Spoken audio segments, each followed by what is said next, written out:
Olá a todos, que a graça e a paz do Senhor Jesus esteja com cada um de nós. Aqui estamos iniciando uma nova semana de estudo.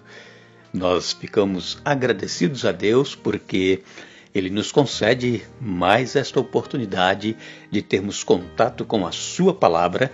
Agradecemos a Deus por ter você aí para estudar a Bíblia conosco e agradecemos também por você compartilhar esses estudos com outras pessoas.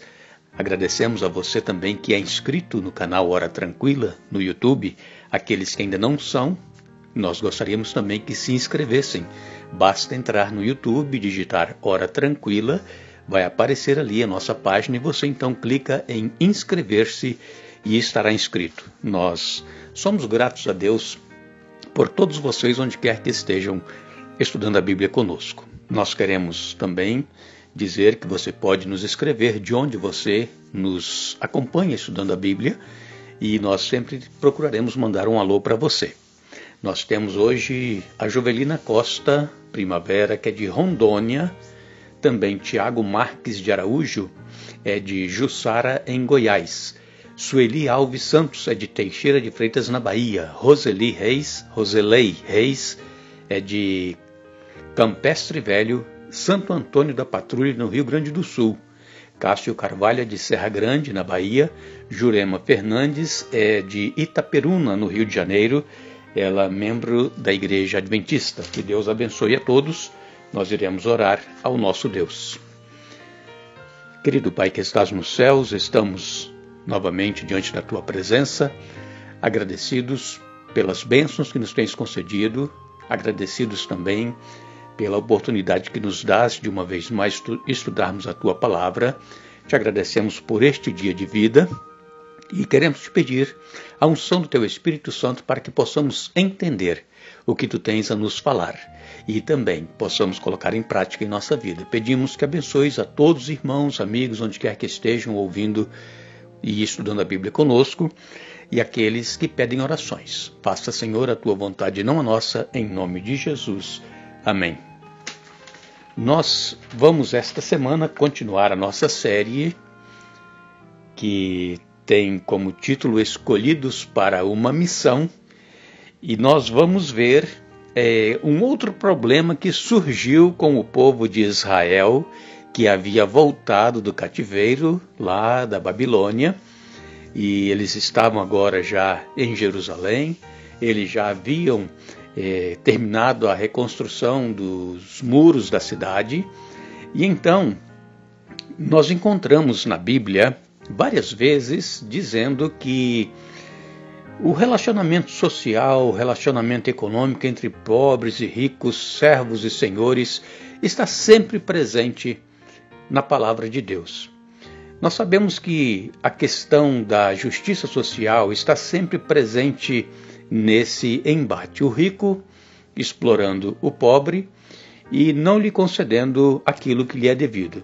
Esse fato ocorreu lá em Jerusalém, no período do retorno dos judeus à Palestina, depois que eles passaram 70 anos cativos lá em Babilônia.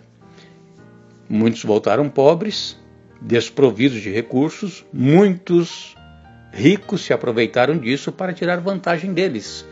E então o povo foi a Neemias, foi se queixar com Neemias. Vamos ler Neemias capítulo 5, versos de 1 a 5. Neemias capítulo 5, de 1 a 5 diz assim: Por esse tempo, alguns homens e suas esposas fizeram um grande protesto contra seus irmãos judeus. Alguns deles diziam: Nossas famílias são grandes, precisamos de mais alimento para sobreviver. E outros diziam: Hipotecamos nossos campos, nossas videiras e nossas casas para conseguir comida durante este período de escassez. Ainda outros diziam: Tomamos dinheiro emprestado para pagar os impostos do rei sobre nossos campos e vinhedos. Somos da mesma família que os ricos e nossos filhos são iguais aos filhos deles. Contudo, somos obrigados a vender nossos filhos como escravos só para termos dinheiro suficiente para viver. Já vendemos algumas de nossas filhas e não há nada que possamos fazer, pois nossos campos e vinhedos agora pertencem a outros. Vejam que situação que o povo de Israel agora estava enfrentando, né? Principalmente aqueles que voltaram pobres e não tinham como conseguir recursos para poder manter a vida, manter a família, e eles então tiveram que vender filhos, vender, hipotecar as terras que eles tinham, e tudo isso para conseguir sobreviver. As queixas que Neemias ouviu eram muitas queixas, e eram queixas bem sérias. As pessoas elas estavam vivendo sob grande pressão dos poderosos para pagarem as suas dívidas. Eles já haviam empenhado os seus campos, as suas casas, e até seus filhos foram vendidos para serem escravos de pessoas ricas, e nada disso parecia suficiente para ter o dinheiro para a sobrevivência da família. Os ricos e poderosos se haviam aproveitado da situação de aperto dos seus irmãos mais carentes e os haviam explorado com rigor. E a situação clamava por uma intervenção do governador de Judá, que era Neemias. E havia quem se queixasse porque não podia alimentar sua numerosa família, uns por haver hipotecado a sua propriedade e por causa da fome que eles estavam passando, outros porque eles tinham tido que pedir dinheiro emprestado a fim de pagar os seus impostos, e havia também aqueles que tinham caído em mãos de prestamistas usuários. Essa gente sofria não pela pressão de pessoas, né, tiranas, estrangeiras de outras nações, mas eles sofriam pelas extorsões de seus próprios irmãos. Eu sei que em muitos lugares acontece isso ainda hoje. As pessoas são membros de uma mesma igreja, tem pessoas que têm melhores condições, tem outras que não têm condições, mas vão de uma forma ou de outra sobrevivendo. E então, quando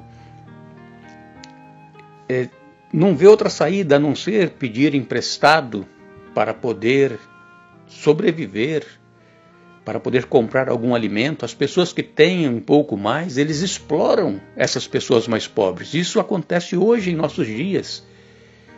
E nós precisamos estar atentos ao que a palavra de Deus nos diz a esse respeito, porque a palavra de Deus ela é clara, e nós vamos ver isso durante esta semana, que quando nós emprestarmos para um nosso irmão que está em necessidade, está em aperto, ele é uma pessoa honesta, trabalhadora, procura ganhar o seu ganha-pão, mas não está conseguindo suprir todas as suas necessidades. E quando uma pessoa dessa pede algo emprestado, nós de maneira alguma deveríamos cobrar juros, porque o juro ele sai mais caro do que o próprio capital que a pessoa pegou emprestado. Vamos supor que pegou R$500.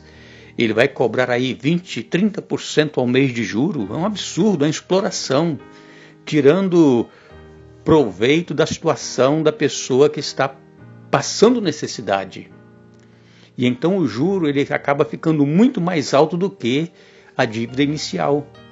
E infelizmente essa situação que o povo de Israel estava enfrentando lá em Jerusalém também acontece hoje. Eu sei que eu posso estar falando para pessoas que estão estudando conosco a Bíblia e que estão passando por uma situação dessa. Não estão conseguindo saldar os seus compromissos, as suas dívidas, porque elas estão se tornando impagáveis. E as pessoas que emprestaram ou que hipotecaram a sua casa, eles estão pressionando porque eles querem ficar com aquilo que você ainda tinha e que agora já não tem mais. Então Neemias, ele estava liderando o povo e a comunidade judaica, ela parecia estar unida contra as pressões externas, né, que o povo fazia oposição ao povo de Jerusalém, mas nem tudo estava bem com eles. Por quê? Porque eles enfrentavam essa situação de opressão dos mais ricos dentro de sua própria nação, explorando aqueles que não tinham nada. Existem momentos na vida, amigos e irmãos, em que as consequências das nossas ações nos deixam em apuros. Evidentemente, também existem momentos em que acabamos ficando doentes ou passamos por alguma dificuldade financeira sem que tenhamos culpa nenhuma. E isso que nós vimos acontecer lá com o povo de Israel em Jerusalém, isso também nos mostra que nós precisamos atentar para o que diz a palavra de Deus. E se alguém da mesma fé da nossa igreja está passando por uma situação e que precisa de uma ajuda, se tivermos condições, nós precisamos ajudar. E se nós emprestarmos alguma coisa, que nós não cobremos juros e esperemos para que a pessoa consiga encontrar uma solução para nos devolver aquilo que pegou emprestado. Que Deus nos ajude para que possamos entender essa questão na palavra de Deus e possamos estar atentos às necessidades dos nossos irmãos. Lembre-se, não foram vós que escolhestes a mim, mas eu vos escolhi a vós. João capítulo 15, verso 16. Que Deus nos abençoe.